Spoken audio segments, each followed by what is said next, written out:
हनुमान जी के बारे में क्या कहें कि वो जितने शक्तिमान थे, जितने गुणवान थे, उतने ही वो श्रद्धामय और भक्तिमय।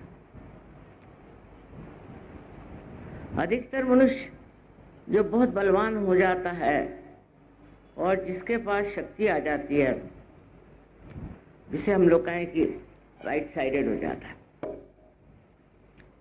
और वो अपने को इतना ऊंचा समझता है कि अपने आगे किसी को भी नहीं मानता। पर हनुमान जी एक विशेष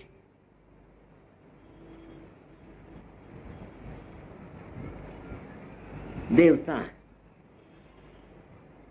एक विशेष गुणधारी देवता, कि जितने वो बलवान थे, जितने वो शक्तिशाली थे, उतने ही उनकी भक्ति, शक्ति के संतुलन, जितनी शक्ति थी उतनी ही उनके अंदर भक्ति थी।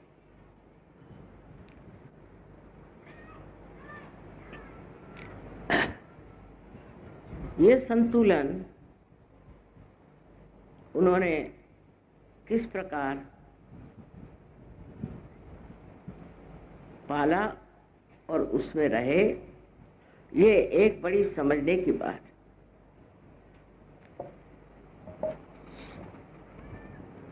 जब हम सहयोग में पार हो जाते हैं और सहयोग में हमारे पास अनेक विध शक्तियां आ जाती हैं, उसी के साथ में हमें संतुलन भी आ जाता है। हम प्यार करते हैं और प्यार के सहारे, प्यार की शक्ति के सहारे हम अपने कार्य में रत रहते हैं, वो कार्य करते रहते हैं।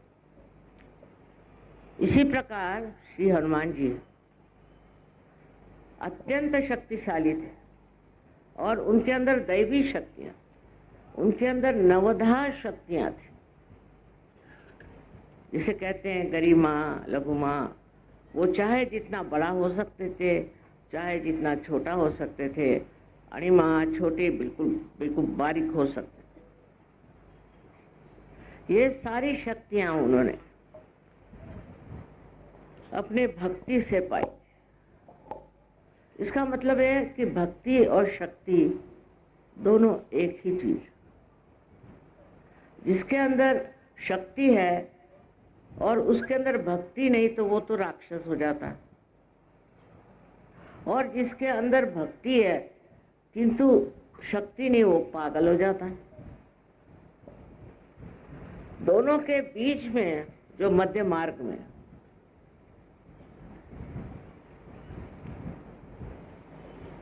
इस चीज को पाता है, जिसे आप शक्ति कहिए चाहे भक्ति कहिए, उसके शरीर का अंग अंग उसी से बना रहता है। इस उसकी विशेषता के कारण आज बजरंगबली को हम देश विदेश में भी उनकी बहुत अर्चना करते हैं।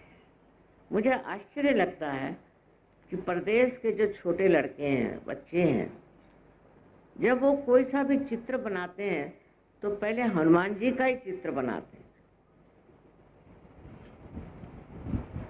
फिर दूसरी उनकी विशेष बात कि वो अर्ध मनुष्य थे और अर्ध वानर थे, माने पशु और मानव का बड़ा अच्छा मिश्रण था। तो हमारे अंदर जो कुछ भी हमने अपने उत्क्रांति में, अपने एवोल्यूशन में पीछे छोड़ा है, उसमें की जो प्रेम और उसमें की जो आसक्ति थी, वो उन्होंने अपने साथ ले ली थी। जैसे कि आप देखते हैं कि गुरुओं का जो मार्ग माना जाता है, जिसमें के गुरु के कौन से प्राणियों के सेवक माने जाते हैं, सो कुत्ते को मानते हैं। कुत्ते में वो विशेषता है कि गुरु के जैसे एक साधक पूर्णतया समर्पित होता है और गुरु के सिवा उसका और कोई मालिक नहीं होता, कोई और उसका विचार नहीं होता।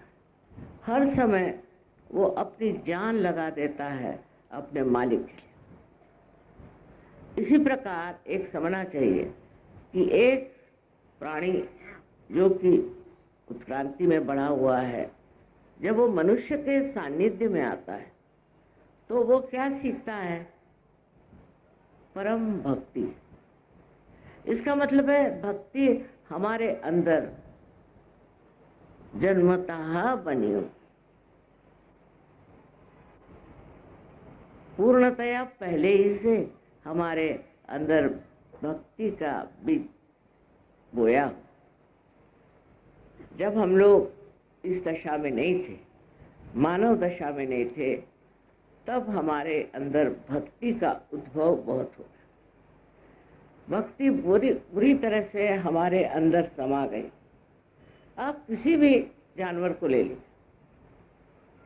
उससे आप स्नेह लें, ज़रा सा स्नेह दें, ज़रा सा प्यार दें, वो इस तरह से आपसे निकट हो जाता है, इस तरह आपको मानता है और इस तरह आपसे प्यार करता है। घोड़े की भी बात आपने सुनी होगी कि घोड़े जो है वो अपना सवार जब गिर जाता है या वो मरने को होता है तो उसके ऊपर छा जाते हैं।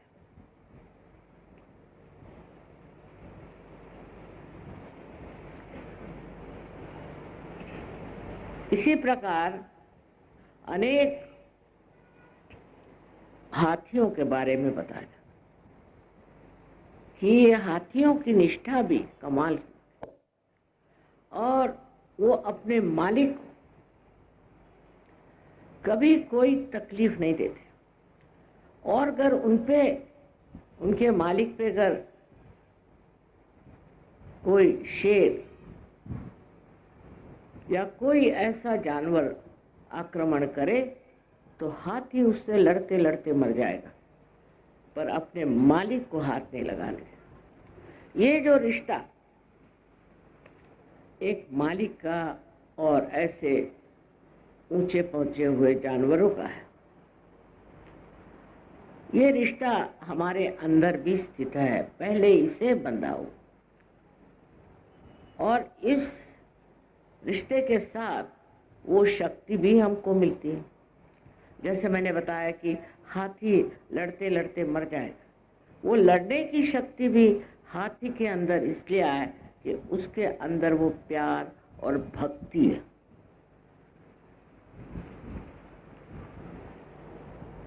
हम लोग कहते हैं कि सहयोग ये प्यार का, परमेश्वरी प्रेम का कार्य है, बात सही, पर इसी कार्य को करते वक्त उसकी शक्ति भी उसी में निहित है।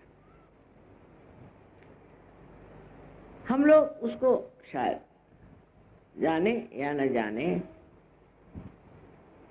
उसके बारे में हमें उसकी प्रचिति हो या न हो, पर वो भी उसी के साथ निहित है, और वो शक्ति दैवी शक्ति। मनुष्य का किसी के प्रति नतमस्तक होना, किसी को मान लेना, किसी को बड़ा समझ लेना, ये सब उसी के लक्षण। किंतु जब वो अपने गुरु को मानता है, तब उसके अंदर गुरु की महिमा तो होती है, पर उसके साथ साथ उसकी शक्ति भी होती है। तो भक्ति और शक्ति दो अलग चीजें नहीं, एक ही है। हम ये कहेंगे कि अगर राइट हैंड में अगर शक्ति है तो लेफ्ट हैंड में भक्ति। ये शक्ति भक्ति का संगम श्री हनुमान जी में बहुत सुंदरता से वर्णित है। कहीं तो वो रावण की लंका जलाने चले गए और वहीं सीता जी के सामने नतमस्तक भी हो गए। और जब सीता जी ने कहा कि नहीं, तुम तो मेरे बेटे हो, मैं बेटे के दम पर नहीं आऊंगी, मेरे पति को आना होगा और इस आदमी का संहार करना होगा। जब वो इसको नष्ट करेंगे तब मैं उनके साथ जाऊंगी। तो हनुमान जी इतने इससे वहां गए थे, उनका ठीक है, वो तो उनको ऐसे ही उठा के ले आते हैं, उनकी शक्तियां ही ऐसी थी। लेकिन उन्होंने कहा कि अगर माँ ये बात कह रही है ठीक है। और उसके बाद इतना बड़ा महायुद्ध हुआ, उसकी जरूरत थी। अब ये गुण श्री राम के भी विशेष हुए, अत्यंत शक्तिशाली, और उनका निशाना कभी चूकता नहीं था। आपने सुना होगा कि सीता स्वयंवर में उन्होंने क्या किया। लेकिन वही श्री राम जब रावण की बात आई तो उसको उन्होंने छोड़ा नहीं, उसका उन्होंने वध कर दिया। उसकी जो मैंने उसका जो वर्णन तुलसीदास जी ने बहुत सुंदर किया कि श्री राम बार बार बाण मार रहे थे